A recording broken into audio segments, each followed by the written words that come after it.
Now you see me, now you don't. Cheater and Flinch ignored me the next day. Torchy also pretty much acted like I didn't exist. I didn't know what they told Lucky, but seeing how he already wasn't my biggest fan, he seemed happy to go along with them. I was sitting in math class thinking about how rotten my former friends were when Parsons walked up to my desk and said, "Well, Anderson, do you have your homework or don't you?" The words left my mouth like buckshot. "Well, Mr. Parsons, do you have a hairline or don't you?"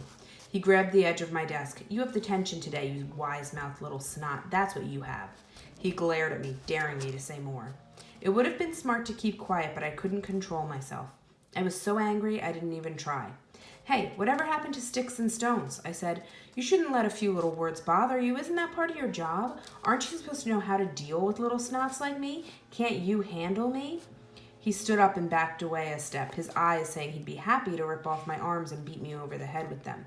Make that a week's detention. Fine. I didn't care. Detention didn't matter. I just have to sit at the desk for an hour and be quiet, which would be pretty much like hanging around my room with Torchy, the way that he was treating me. I slithered out of math at the end of the period and went to English, hoping I could sulk in peace. No such luck. As soon as the class started, Miss Nomad walked over with my essay and said, "Martin, you did a wonderful job on your assignment. Would you like to share your little composition with the class?" Why couldn't they just leave me alone? Not really, but I bet they'd sure as hell like to hear my little composition than one of your drippy little poems. Man, that was brutal, even by my standards. I thought she was going to take my head off. Of course, she'd do it with a smile, but she whirled away from me and stormed to the front of the room. She didn't even give me detention. Then Mr. Acropolis slammed me against a wall in gym class. I don't remember what I'd said to him. Apparently, he'd found our conversation displeasing. The back of my head bounced off the wall and everything got kind of blurry for a moment. My head was ringing when I went to the locker room. I think bloodbath hit me too, but I'm really not sure. By then, I just wanted to find a hole where I could bury myself.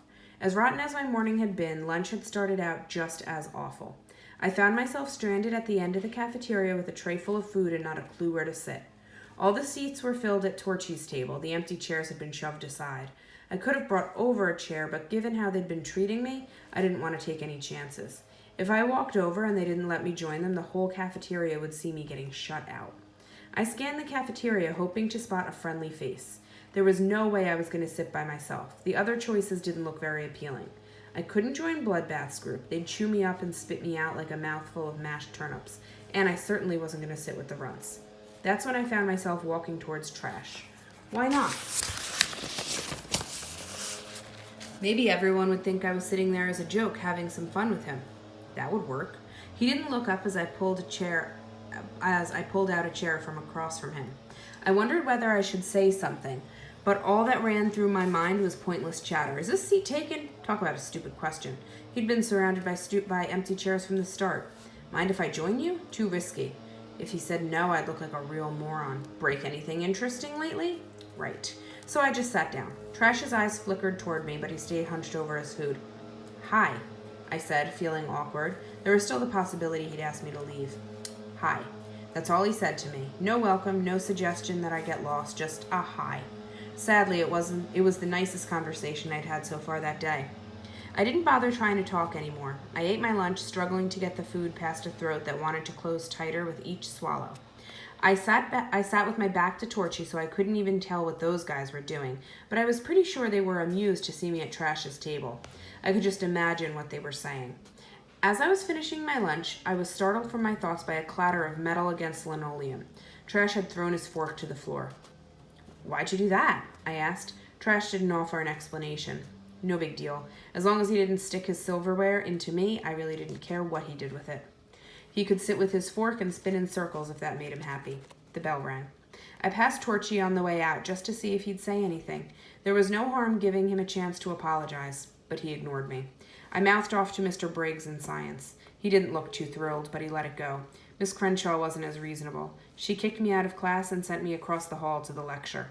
I almost made it through geography. The class was nearly over when Mr. Langhorne started walking around the room, quizzing us on capitals. He marched up to me, an open book in hand, leaned over and shouted, "Burma!" I hated the way he shouted. At least all I had to do to get him off my back was to say Rangoon. I knew that stuff. I'd learned most of it back in 7th grade. Instead of answering, I reached out and slammed the book shut right between his hands. He looked so startled I thought his eyebrows would fly towards the ceilings. I couldn't stop. Tibet! I shouted. Go ahead. Tell us. Can you name some capitals without that book of yours? Come on. What's the capital of Tasmania? Too hard? How about Argentina?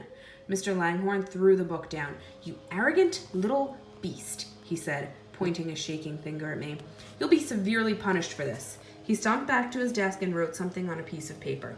Take this to the office, he ordered, shoving the slip at one of the runts. I heard a couple of kids chuckling. Langhorne did look pretty funny. I glanced over at Torchy. He started to smile. Then I guess he remembered he wasn't talking to me because he turned away. Cheater looked away too, but not before mumbling Lhasa, to show everyone he knew the capital of Tibet. After class, I reported to the detention room. It wasn't crowded. From what I'd seen, a kid had to just about commit murder to win detention. Most of the students were so out of control already that the teachers just put up with them. I hadn't been there for more than 5 minutes when Principal Davis showed up. Come along, Martin, he said. We have a special program for you. He smiled at me. It was one of the scariest expressions I'd ever seen. Okay, here we have another memo from Principal Davis to all teaching staff. The subject is corporal punishment. And corporal means, look, we have a prefix here, corporal is like body punishment, where you can hit somebody. Please note the following revisions to our punishment policy. Physical punishment is allowed when deemed necessary, but must be administered under the following guidelines. A. Strikes must be made only with an open hand. B. Do not hit easily breakable areas such as the nose. C. Paddles are permitted. D. Do not use any hard objects. 2. We are investigating various methods, all of which have been approved at the state level. 3. Bear in mind that there must be a purpose to any punishment. If we strike out in anger, we are teaching the students to strike out in anger.